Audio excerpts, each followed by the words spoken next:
Welcome into another episode of the Benchwarmers. It is Monday, September 8th when we're recording this. This will drop on Wednesday, September 10th, and the Saints will be one day closer to having their second loss of the NFL season. I'm Daniel Brown. That's Alex Anderson. And college football, pro football, a lot of football over the weekend. Alex, what was your vantage point on everything? I was watching from the house, a glorious weekend of football.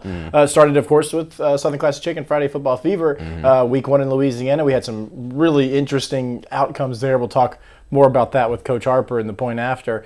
But man, it was beautiful. You know, just being able to take in the games. NFL Sunday. Went with the month-to-month plan for the Sunday ticket this year. Going to change it up a bit. I like the flexibility that it gives. The red zone commercials. Didn't notice one. I'm going to be honest with you. I saw some people complaining. It was 1 minute of commercial time and 7 hours of football. So people will find a way to complain about anything. I mean, and of course I had the Saints on, you know, for the first games. So I didn't notice it personally. Yeah. I mean, I'm going back and forth. I got my eyes on multiple screens, but it was beautiful.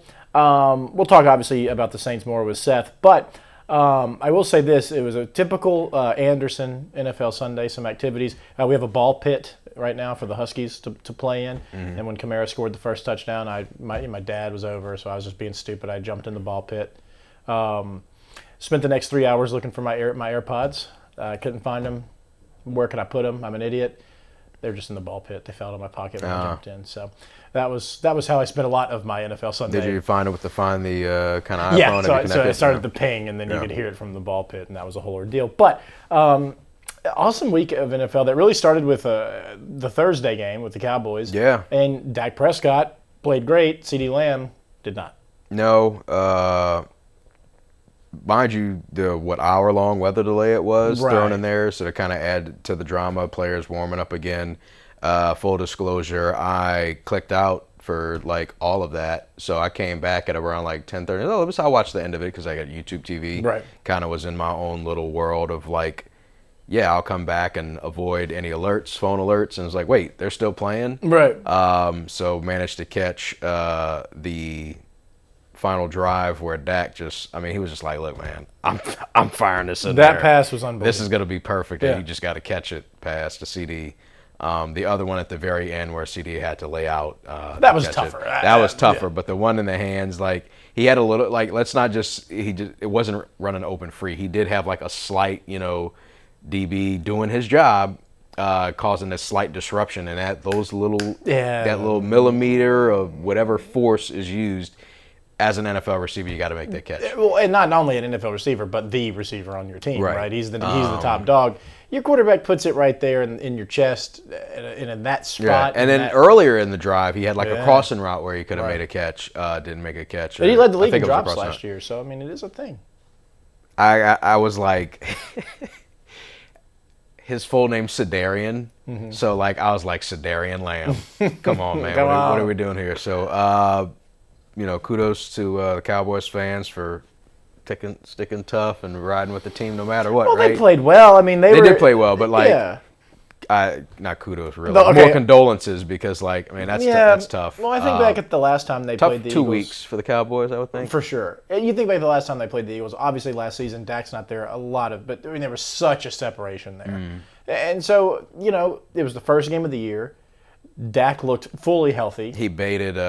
He got. We didn't even talk about the spit because it's been a week.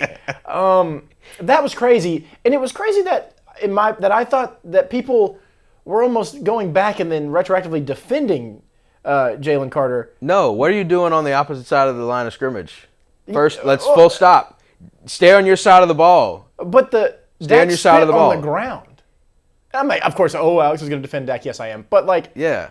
So let's just forget Jalen Carter went to the Cowboys huddle and was like egging on Dak, and Dak spit at the ground. Like, so what? I spit at the ground. There's a difference between spitting on the ground, like kind of defending your point. Surprised we agree on this. Not surprised. That was sarcasm. But yeah, Dak spit on the ground. It's one thing to spit on the ground. It's another thing to spit on a human being. Well, Dak was doing his job. What did he before the first snap? He had their best defensive player eliminated from the game. I mean, that's so yeah. Dak, that's it. Like zero fault. at Yeah, all. of course. And There's a big difference. Dak really did nothing wrong. It's like we're playing football. Yeah. That's different than like actually spitting on another person. It was a little smack talk. That's spit at the ground. And if you look at the angle that's from the field level, they look way closer to each other than they were on Dak's spit. Mm-hmm. You know what I'm saying? Yeah. When you see the above view, I mean, they're way further away than we are right now. Yeah. I mean, that the rear angles like it but it looks gives like that he's perspective. right on him. Yeah, but it was funny more than anything. It was awesome. It was funny. Great. I mean, what better? I mean, to begin the season with some weird, like what in the world is going on type deal, and then you have an incredible game. Of course, the rain delay was not tough, ideal, but so they powered through on that, and then to cap off the week, I only saw the SportsCenter highlights of Ravens and Bills because I was anchoring the 9 and 10 o'clock. But it appears I missed out on the greatest game in NFL history, season opener. Like Josh Allen. Yeah. I mean, and my wife argues with me all the time. Mm-hmm. She is she's a lifelong Colts fan. Mm-hmm. So no one will ever be Peyton Manning. And I feel like I kind of do this with Drew Brees as well, but maybe not to the extent of she doesn't want to admit that other quarterbacks can be great now. Mm-hmm. You know what I mean? And it's not that it's a challenge to Peyton, but she doesn't get the hype with Josh Allen. I kept trying to remind her last night as we're watching this game. Mm-hmm. This is it. Yeah. This is why he's so special. This is tier 1 quarterback play. Yes, on both sides. Tier 1 quarterback play. They were both incredible in this game. Derrick Henry had a fumble, and that was the difference, which is a shame for Henry because he was the reason. Going off. Yeah, but you give Josh Allen that slither, that little opening for him to get back in this game, and it's almost like guaranteed. Yeah. You remember the feeling watching Drew Brees. Yeah. In that same scenario, Saints had Drew Brees. They get a fumble like that. You're sitting on the couch like, when Drew Brees, I don't know if any of the viewers at home can't see, the listeners at home can't see. When Drew Brees like tilted at like a 45-degree angle, it's like, oh, this is a touchdown. This is a completion. So like all Brees had to do was tilt at front left shoulder, elbow up, and completion. So that feeling is there. Yeah, and then you think about they're the last two MVPs. Mm-hmm. There was much debate over who should have won it last year between the two of them. Yeah. And I think after a game like that, you still don't know who should have won it because they were both absolutely incredible. What a perfect Sunday night football game. You know the folks at NBC had to be fired up that it went that way because it was just, unreal. And that takes me to my next point: the idiot Bills fan that slapped, DeAndre Hopkins and Lamar Jackson.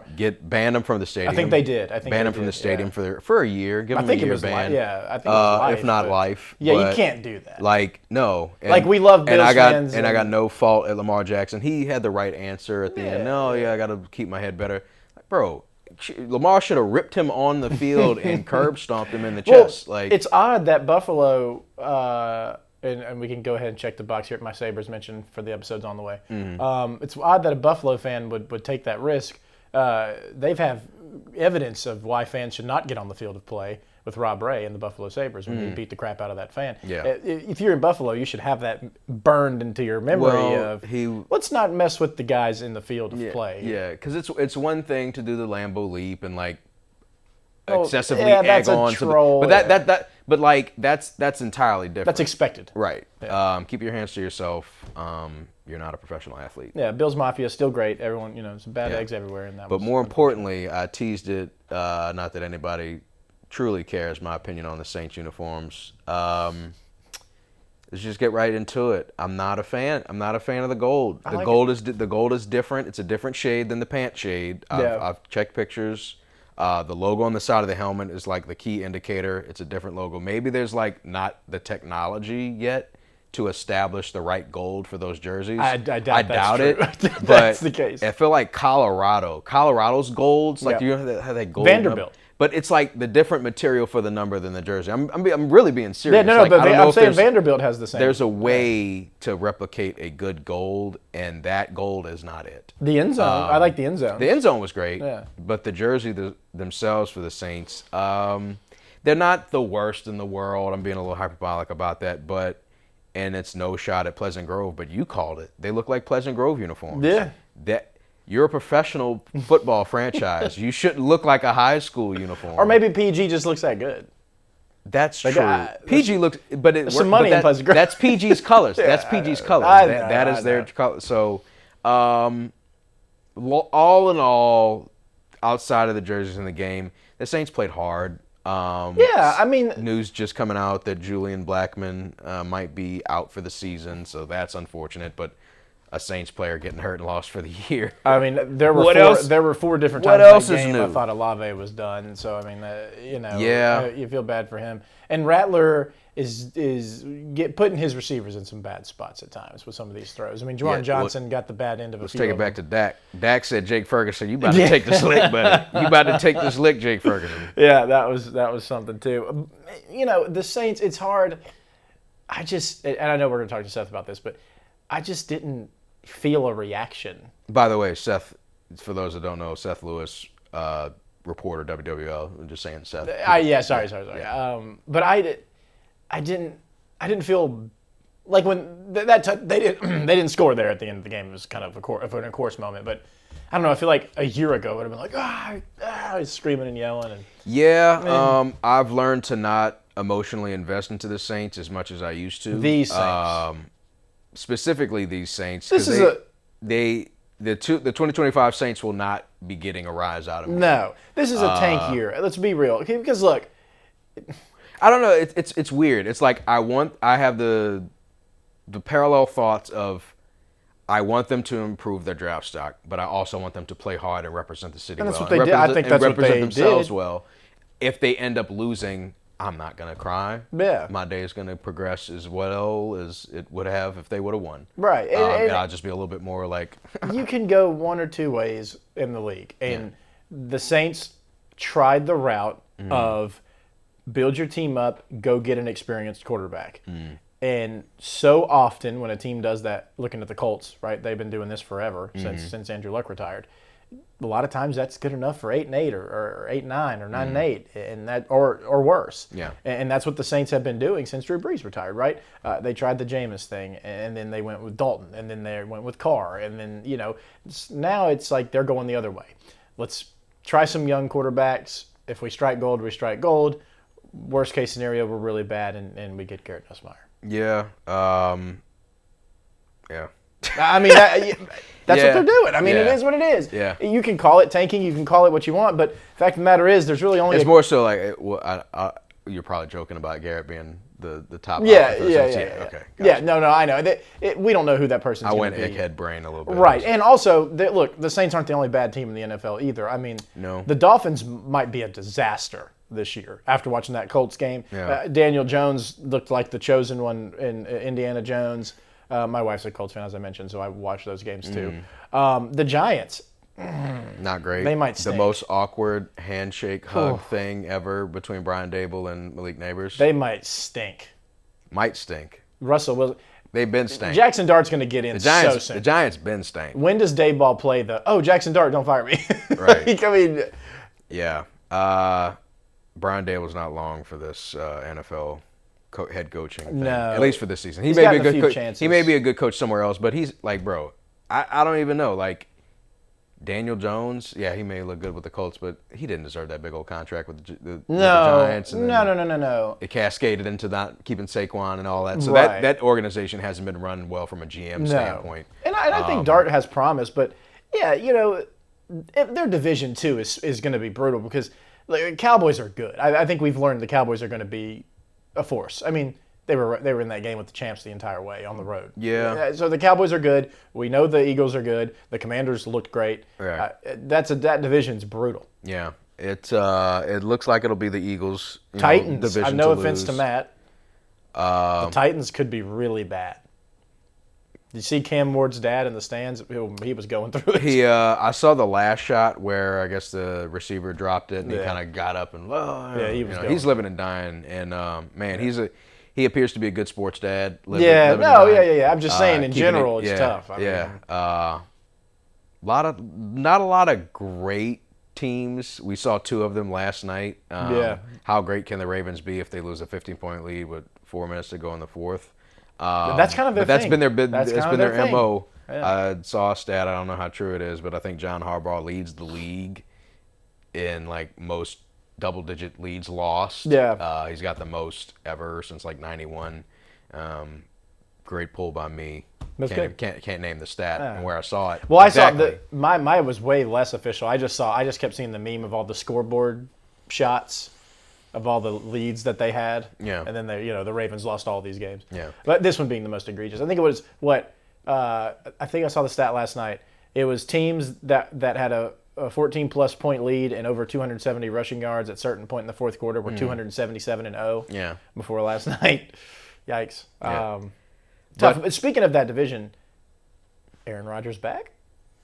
He looked good. I mean, 4 touchdowns. He looked really good. He looked pretty good. He looked the old Aaron Rodgers kind of quick arm release. And he said after, he's like, I just was so happy to beat everyone associated with the Jets. Or something the way it was, the question was phrased was like specifically about Aaron Glenn, and then like Aaron kind of cashing it a little bit, like, all right, I'm not one making it just about him. It's about everybody with the Jets organization, and obviously salty feelings. But I mean, he decided to sign with them. It's Aaron Rodgers. I mean, he's eternally salty. He lives a life of salt. And sometimes you need that fire to motivate you. Whatever these athletes will find a way to find that motivation. And if a team didn't believe in him, obviously the Jets didn't believe that he could still do it. And Justin Fields looked good too. I wish him well. Yeah. That was actually a really good game. Yeah. That was the highlight of the early. Well, the Bucks Falcons was good too. Yeah. Younghoe Koo. Yeah. It seems that Younghoe Koo only makes the last-second field goals against the Saints. He misses everyone else. Ever since he made that 50-plus yarder against the Saints to beat them. Well, he'll do it again against the Saints this year. More than likely. Yeah. The way that's going. But, speaking of the Saints, really good to see Alvin Kamara just be Alvin Kamara. Yeah. The bright spot. Yeah. It may not. I would like for his career to end with the Saints. He tells it like it is at post game. He doesn't hold anything back. Cam Jordan, another guy. Yeah, he was awesome. Yeah. In that game. I mean, he made some plays that kept him in it. Yeah, the whole batted pass, couple sacks, run stopping, and I think I've mentioned this before. I like Kendre Miller a lot. Kendre Miller, good to see him finally play. He was hurt all rookie year, and then it's nicked up a little bit here and there. Had a really good kickoff return. So shout out to Kendre Miller, and shout out to our guest for this week of the Benchwarmers. Alex mentioned his name earlier, Seth. Full introduction for Seth. Seth Lewis, WWL sports reporter, WWL TV in New Orleans, covers the Saints, LSU, a lot of those programs down there. So we'll have plenty of questions for him. We'll hear that in our interview with WWL sports reporter Seth Lewis. We're now welcome on a very special guest here to the Benchwarmers. It is Seth Lewis, sports reporter down in WWL in New Orleans. Seth, thanks for joining us, of course. Daniel and I really have you on for one question and one question only. We need you to break a tie for us. Saints gold jerseys. Do we love or do we hate them? I like them. I don't know if that really breaks the tie, but I'm with it. I'm with it for sure. I like the modern adaptation of the gold jerseys for sure. Thank you. I agree. You know what? Not everybody's right. It's okay to be wrong sometimes, and both of y'all are wrong, but it's all right. My working theory, Seth, is that Tyrann Mathieu did not want to play in those gold jerseys and decided to retire. That's just my sources, and my sources are lacking. I don't know if you have better sources on that information, but that's just my uneducated opinion. That he didn't want to wear the golds, but, I don't know. My theory is that he went to, like, Cancun or Cabo or something like that, and was like, man, this is really nice. I kind of want to do this year round. Yep. I'm not coming back. That's an unconfirmed theory of my own. Yeah. Daniel's headcanon is Cam Jordan pulled that gold jersey out of the bag and Honey Badger was watching from the side and I'm good, I'm out. Yeah. But we did want to have you on to talk about the black and gold. Obviously a season where the expectations are low, I think, outside of the building for sure. We saw that opener at home, and I don't know. Daniel and I talked about it a little bit earlier, but we thought they looked good. I mean, they competed. How did you take that game? Yeah, I think it's one of those games where if you want to look at it half glass full, I certainly think that you can, and you can say like, man, they played hard. If you want to look at it half glass empty, I think there's things that are concerning. But at the end of the day, what you do want to see is them fighting, and you do want to see them competing. And to have a chance at the end of that game to get a game time touchdown, and that the ball that Spencer Rattler threw to Juwan Johnson was beautiful. It would have been a tough catch, but one that you hope that he'd come down with, even if Buda Baker and the other safety made a really nice play on it. But to have a chance at the end of the game, especially with some of the projections, like you mentioned, as far as them not being that great this year, them having a chance at the very end is certainly something that you can be excited about. In terms of the fan reception of the team this year, are expectations muted, expecting a lot of losses and not being too excited about the season, or is it a live or die no matter what with the Saints? The mood of the city kind of reflects whether the team won or lost. Well, living and dying, that's still always going to be the Who Dat fans. They're going to live and die with the results of the Saints. But I would say that I feel like this fan base is a pretty smart fan base. I think they do have a good understanding of the position that they're in currently, and knowing that this is a rebuild. The Saints organization, Mickey Loomis, that's like a curse word to them. Do not let them hear you say rebuild. But that's what it is. And you can see that by a lot of their roster moves. You can see that by what they did in the draft, that this is a rebuild. And obviously Derek Carr's retirement certainly helped that a lot, so that they don't have to pretend like they're trying to compete for the division. Obviously, they want to compete for the division and they want to be in the playoffs, but that's probably not a reality with this roster. But from the position of being in a rebuild, you can look at it totally different, and you can look at maybe some of the positive signs and positive things that you see throughout the year that can carry on going into year 2, year 3, year 4. Rome wasn't built in a day. The example that I've used so much this offseason has been the Detroit Lions, and how the first year under Dan Campbell, it didn't look great, right? But it didn't look great from a result perspective. You could see how hard they were fighting, and you could see what they were establishing throughout that year. And then it went all the way up, obviously, to last year, them being the 1 seed in the NFC. And, we'll see what they do in 2025. Yeah, and this is something that Saints fans haven't really had to deal with since '06. I mean, even with the Dennis Allen hire, the thought process is you keep it kind of the same as what we saw with Sean Payton. And with that first-year head coach, completely new staff with Kellen Moore, what did you think from what was your opinions on Moore and the way Game 1 in this era was handled? Well, for one, just to go back to what you said about it being the first time since 2006, it's funny when you talk to players. It's funny when you talk to like younger fans, and you're talking to them about the reputation of the Saints. And all they know about the Saints is that they're winners and that this is a winning organization. We think back before 2006, that wasn't necessarily what people were talking about when they mentioned the New Orleans Saints as a franchise, right? And so that's certainly cool and something to build from. Now you asked about Kellen Moore, and in his first game and in his first time here. Obviously, game-wise, operational-wise, I thought it was fine. I know some people questioned going into halftime, maybe not calling timeouts there when the Cardinals had the ball, and giving yourself time to be able to have a 2-minute drive of your own. But his perspective was that the Cardinals had 3 timeouts, and that could have flipped around on them as well if they went 3 and out, and that would have given the Cardinals potentially another possession when the Saints were going to have the ball to start the second half. When it comes to training camp, honestly, I came away pretty impressed with Kellen Moore, because everything that he does is intentional, from every part of practice, every drill that they do, to even some of the different specialists that they've hired and brought into the building. So many players talked about coming into the season the freshest that they had been in their entire NFL career. Demario Davis could not stop glowing and talking highly about him and just some of the different things that he's implemented.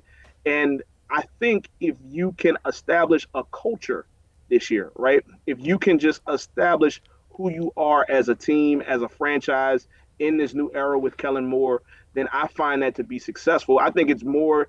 I think you could win 4 games and establish your culture versus win 7 games but not know who you are. I think that would be more troubling. So establishing their culture should be the number one goal this season. Spencer Rattler into year 2. Results may dictate how much of a leash he has or a runway, whatever analogy you want to use. How much are the Saints willing to give him before investing in their second round pick, Tyler Shuck, to see what he has? How much are they going to allow Rattler to have control of this team and this offense? Well, he's their guy for now, right? And that's all that the Saints will say, and that's all that they're supposed to say, right? Like if you're already anticipating that he's going to be benched in week 6 as a team, then that's probably not a good thing. Like we can speculate on that from the outside because we've acknowledged that this like stretch of games, especially the first 4 games of the season, is going to be tough. And they believe in him, and they like a lot of what he did in training camp, and he did show some good signs. But we all believe, I certainly believe that Tyler Shuck will see the field at some point. It's not a matter of if, it's just a matter of when, obviously, unless Spencer Rattler balls out. And, going back to that Cardinals game, again, depending on how you want to see it, he showed some good things as far as, at the end of that game, they were down 10 with 5 minutes left. He led them in the red zone twice. The first time they weren't able to punch it in, so they settled for a field goal. And then that second time, getting them to the 18 and then having a couple shots at the end zone, including that pass to Juwan Johnson. That's like the good side of things if you want to walk away from it like that.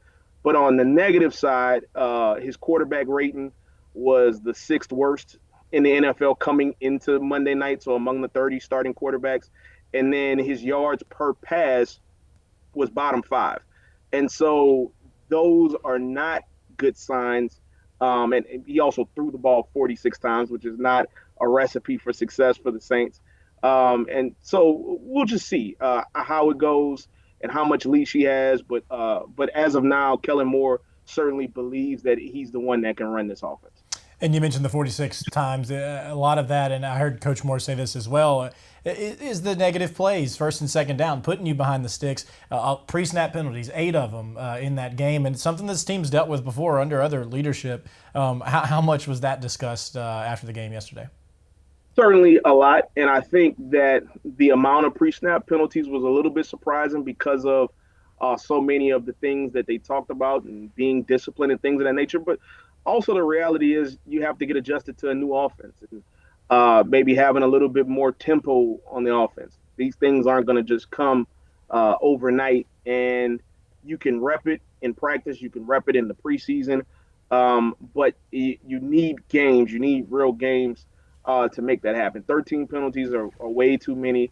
I believe it was either 6 or 7 pre-snap penalties for the offense. And so those things, have to get corrected. But also, I guess, just like I said, with game 1 and with a new staff, some of that maybe could be expected.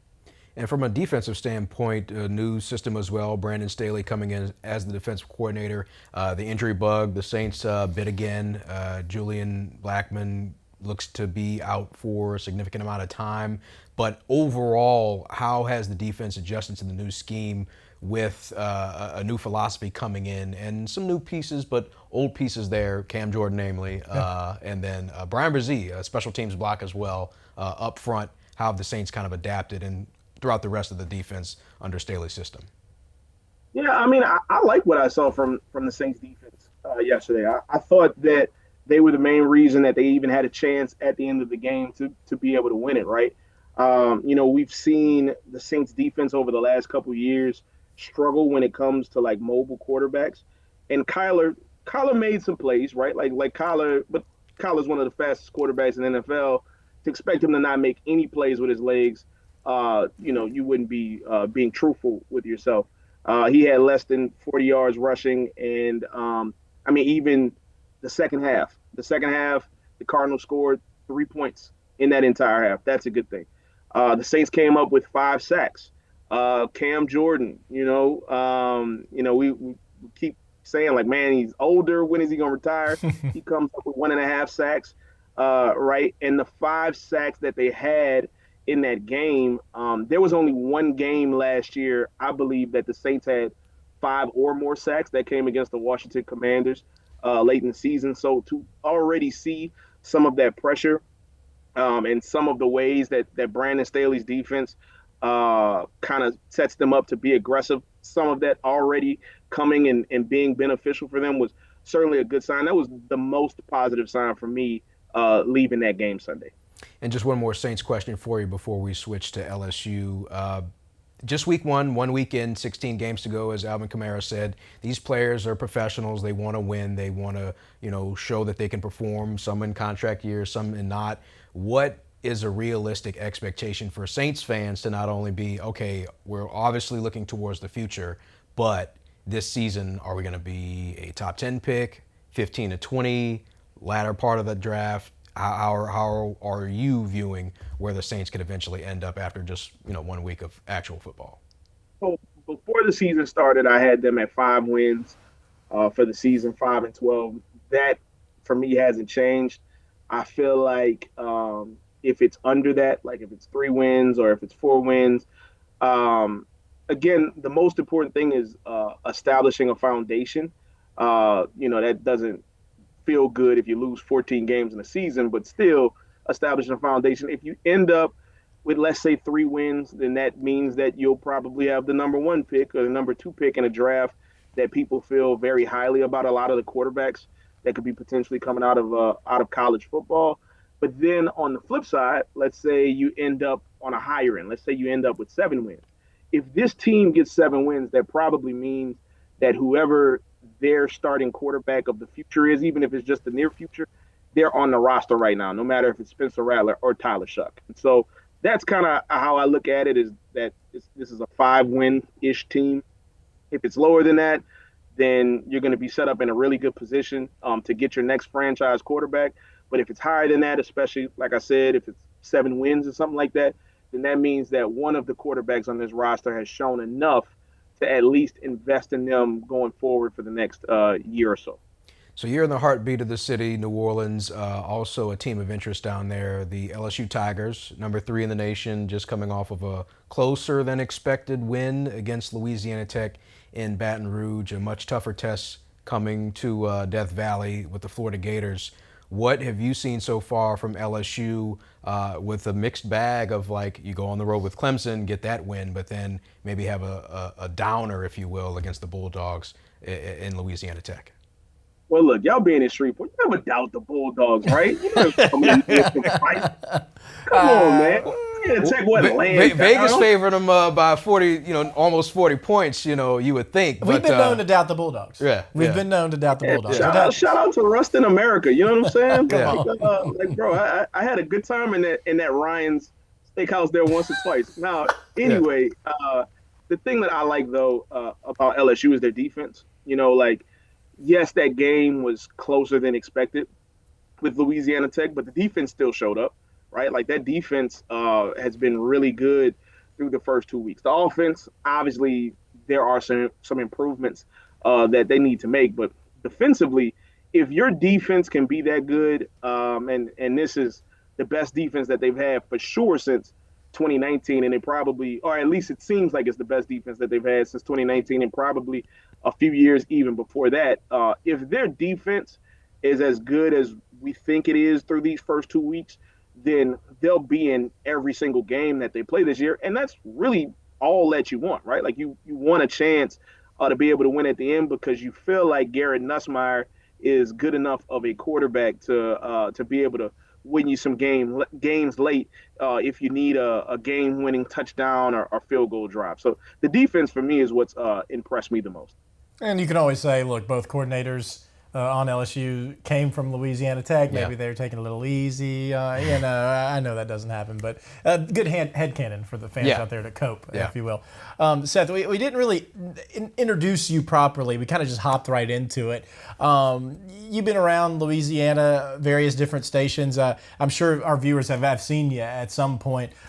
Give our viewers a little quick history about where you've been on your journey and how you got down to New Orleans. Well, I joke with like friends and coworkers about that I feel like I'm the I-10 Thanos because I've worked in Lake Charles, Lafayette, Baton Rouge, New Orleans. And if I snap my finger, South Louisiana could go in half. I've been very blessed though with everywhere that I've been and this journey. It's cool to like literally be able to drive down I-10 and have memories essentially have memories in every portion of that road in New Orleans. I mean, in Louisiana, I should say. And then now, being in New Orleans and working at Channel 4, a station I grew up watching. I had a picture. Me and Daniel graduated together from LSU. Yep. And the day that we graduated, my parents gave me a picture of, it was like an ESPN chair that was like a picture holder. And on the picture is me on the WWL set at the Children's Museum here in New Orleans. And so, I mean, man, it's been surreal, to think about just where this journey has taken me, and now being in New Orleans is really, really cool. Well, it's not surprising to anyone that knows you, and I know you very briefly. I mean, we've been sharing video together for feels like a decade now, and it's always awesome to get to talk to you. But I know this guy's got more for you because y'all actually go back. Yeah, full disclosure, as Seth said, we both graduated from LSU class of December 2012. Go Tigers always for that reason. But yeah, Seth was the sports director at Tiger TV, and I was his producer as well. So we've been in the trenches together, been through some battles. Some of your favorite memories in your time, Seth, throughout the I-10 corridor and now in New Orleans that kind of stand out to you in your media career? I mean, like, the ones that pop in the head first is like, maybe some of the championship runs that you cover. Like, for example, that 2019 LSU national championship run. I've never experienced anything quite like that. And the cool thing was I was working in Lafayette at KATC at the time. But we went to a lot of those games. Like I went to the game at Texas in week 2, which was maybe the biggest win that they got all season, or the most important win that they got all season, because it showed just how valid they were. So it's stuff like that. But even if you go to this was also at KATC, but UL Lafayette when they won the Sun Belt Championship in Billy Napier's last year. It's funny, we was talking about LSU, Florida, and Right. Billy coming back to Louisiana. It's stuff like that. But then it's some of those things that like you just either you had to be there to experience it, but the stories of so many of these South Louisiana kids that I've been blessed to be able to tell. No matter if it's your future NFL football stars, or even the softball player or the track star that's going to go on to be the next great doctor or the president of the United States at some point. You know what I mean? Like, Yep. it's those interactions too that stick with you, and it's the reason why I'm in it for sure. Yeah, this job is so unique, and I can't speak for Daniel, but kind of to your point, my favorite football player I've ever covered did not go to the NFL. I don't even know how many snaps he played in college. Do you know who it is? Keith Baker? Keith Baker, quarterback Yeah, at Green Oaks High School. Shreveport. I mean, Boomtown, yeah. I love that kid, and Yeah. it's just the connection that you build with these folks you do stories. There's nothing like it.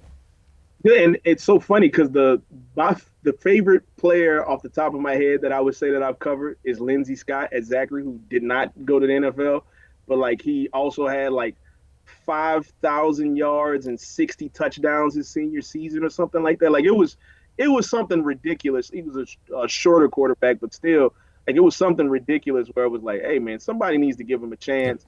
And LSU actually ended up offering him a scholarship, and he bounced around a couple different schools. He won actually the FCS Heisman when he was at Incarnate Word. So but it's those people, right? Like it's those stories that you get to tell. That's like, man, like that kid was legit.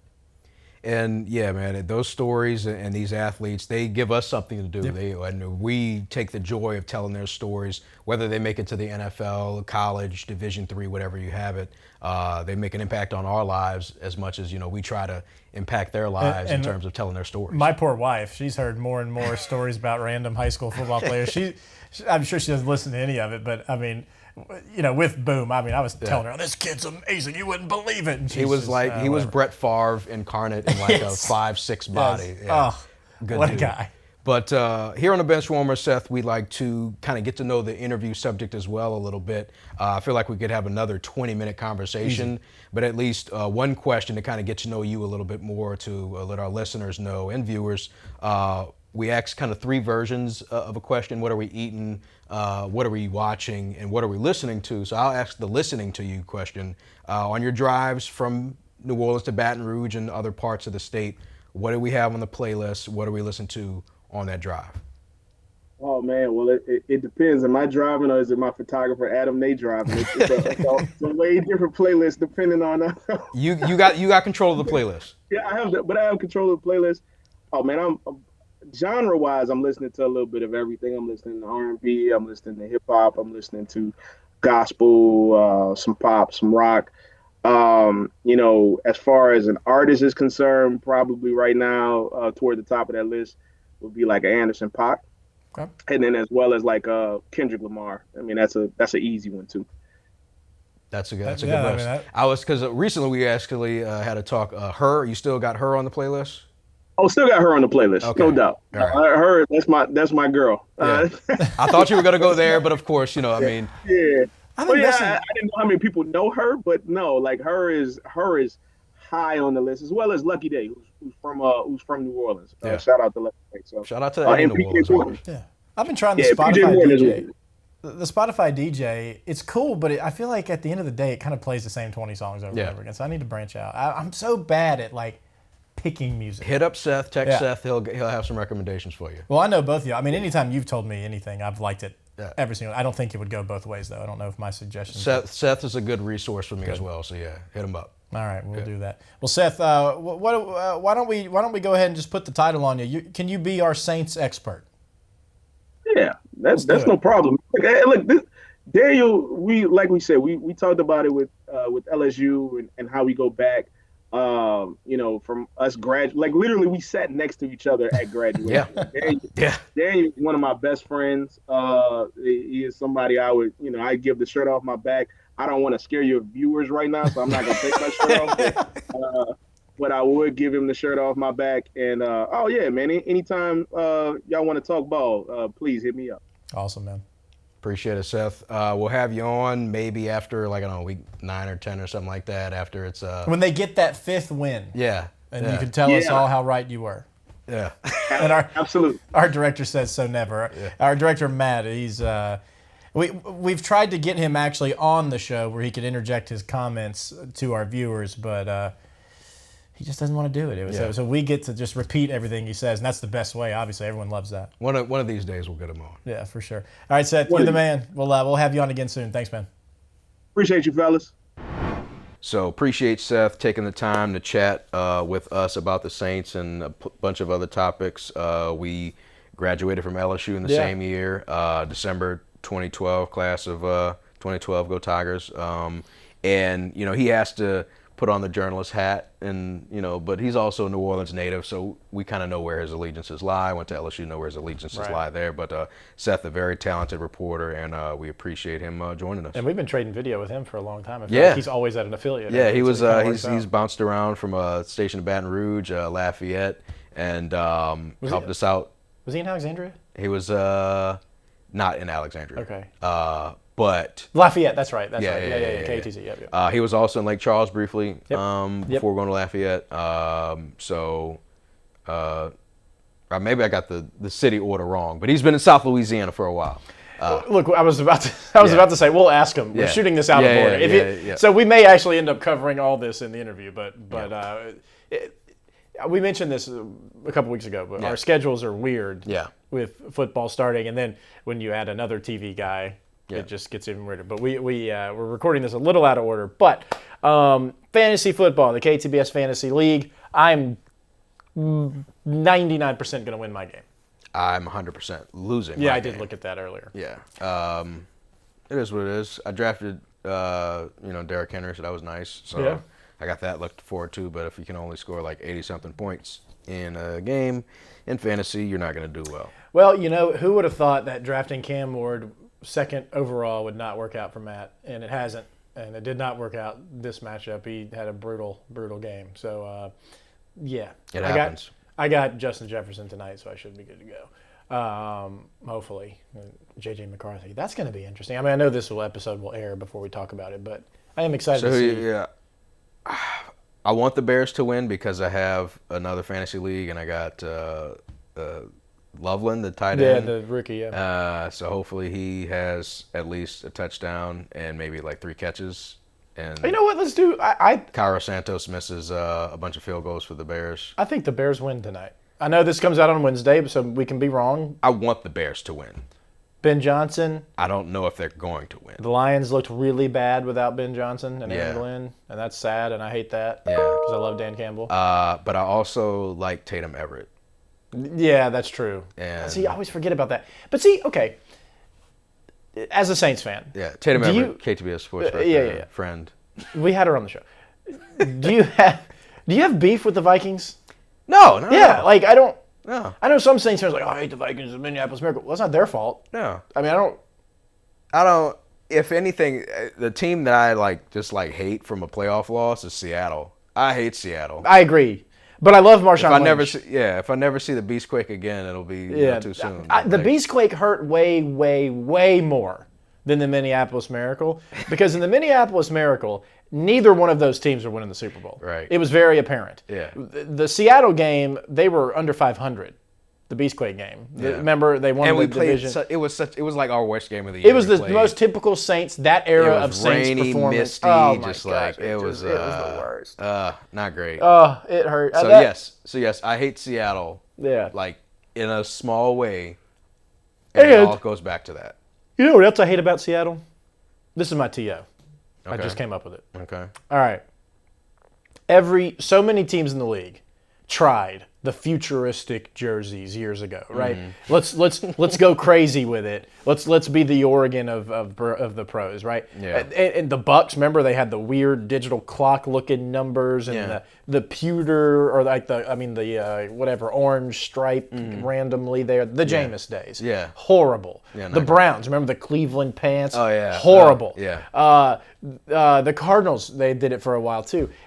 All of those teams have corrected course. Yeah, man, the Cardinals looked good. The Cardinals look They great. had some good unis. The Bucks look great. Yeah. The Browns look great. Yeah. Why in the hell is Seattle still running out these terrible uniforms that are It was a bad color combo. It was like the gray pants and with the. they could have the best jersey in the league right now if they went back to their OGs, Steve Largent era. They wear them sometimes now, right? Yeah. They're their alternates now that should be their primaries. Their primaries are horrible. Those jerseys were bad when they came out. And then, I mean, look, we all know a Thursday night game, they're going to bust out the lime neon greens, green yeah, crap. they would blend into They wouldn't be our, able to sit in our studio because they key out in the wall. It's terrible. There it is. Change it. That was the first, I knew that their jerseys were that. I watched preseason. Yeah. But, man, I don't know. I'm watching these games. Everyone looks beautiful. Jersey games at an all-time high in the NFL. I know you don't agree with the gold. It's fine. The Jersey game is on fire in the NFL right now. And then the red zone goes over to Seattle, and Yeah. terrible. Absolutely terrible. Brock Purdy might also be back. I agree with you on the Seattle uniforms. They're trash. Not good. No. I know that the Saints play the 49ers next, so Brock Purdy's probably going to be slinging it McCaffrey. against the Saints. So that should be great to watch. I assume it's a noon game. I haven't checked. I'll be honest with you. I'll I've check. been running on fumes. That's why I'm a little Yeah. maybe not as energized today. Yeah, no. Thankfully, I thought about the Seattle uniforms because that really But- got me going. Ticked off about anything right now? Not really. If I had to be ticked off, I guess it would be just that random Buffalo fan. Like, keep your hands to yourself and Ooh, it's noon and don't then try next to play week. the. Oh no! You know who I'm mad at?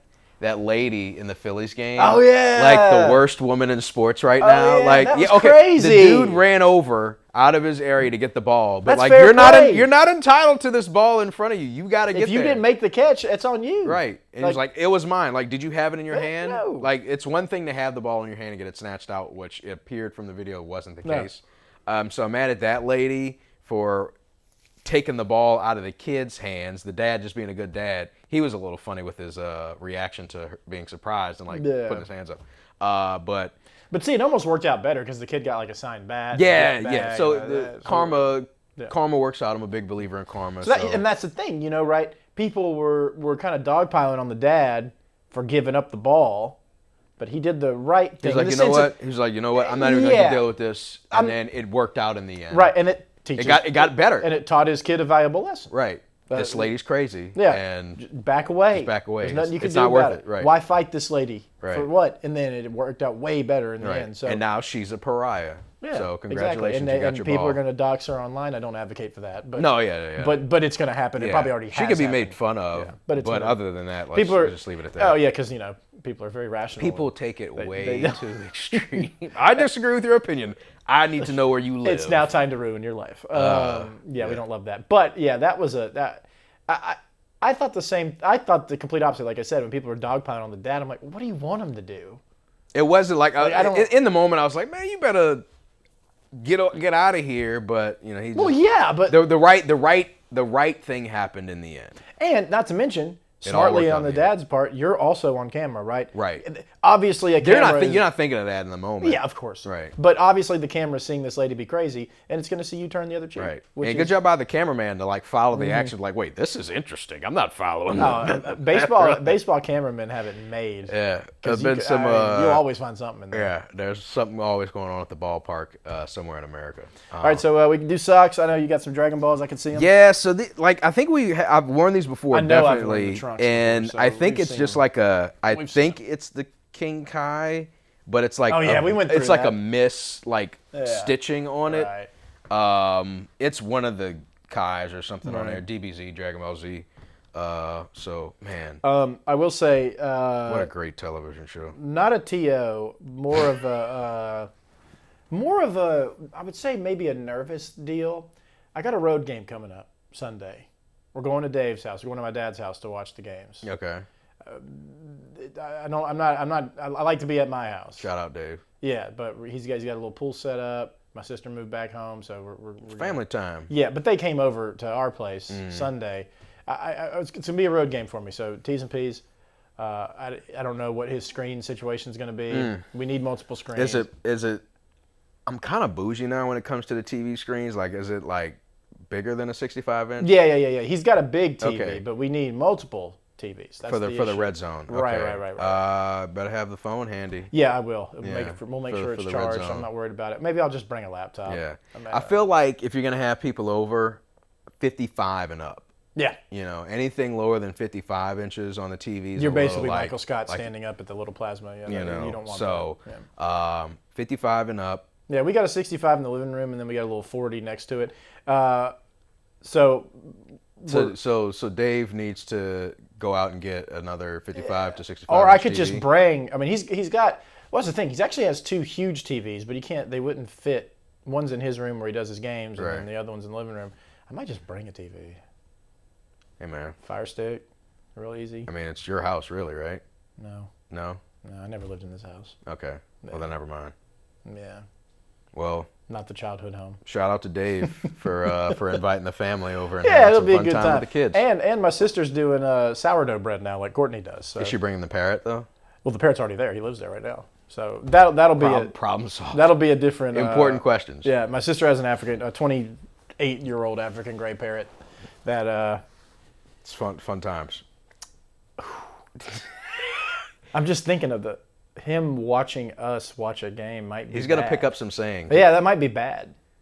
I think good. Well, we had a parrot when we were young during the Aaron Brooks days. Oh, okay. That's a lot of bad. And he said some, there were some F-bombs in his vocabulary. Hey, man, sometimes you got to let it out. Yeah. Just not on the podcast. Mostly in my dad's voice. And then the first time he cussed in my voice was tough because I was a kid. And you shouldn't have been cussing. And then he tells on you because he dropped an F-bomb in your like adolescent voice. Right. And my mom looks over at me and I'm like, I don't know where he learned I that. don't know where he picked it up. Right. Whoever he was talking to sounded just like me. Right. It was crazy. But all right. I think we've rambled enough. Thanks to Seth. Later. Thanks to you. Yeah. Thanks to all of you hanging out with us. The week schedule does not change from the next 13 weeks. It's Griffin's Player of the Week on Tuesday. We've got this show comes out Wednesday. Point After Pod on Thursday. Game of the Week preview on Thursday. Friday Football Fever on Friday. So jam-packed schedule. Southern Classic Chicken. Thanks for the shirts, Beautiful guys. New shirts from Southern Classic Chicken. Shout out to those fellas. You can't see this, but it's the Southern Classic logo, the shield, and it's a nice, like, kind of grayish green. Perfect. It's awesome. And then shout out to Army on the back because it takes an Army. Army sponsored you can see it. Yeah, you can see it. Yeah, there we go. Shout out to Matt. Use that as the screenshot. Pioneer Comfort Systems. Shout out whoever else sponsored the Sarah Kirk countdown. State Farm Sarah Kirk agent. State Farm. Oh, I can't remember the Griffin's Player of the Week off the top of my head. Okay, whatever. I'll figure it out. We love you guys. We love all you guys. Thanks for hanging out. We will see you next week on the Benchwarmers.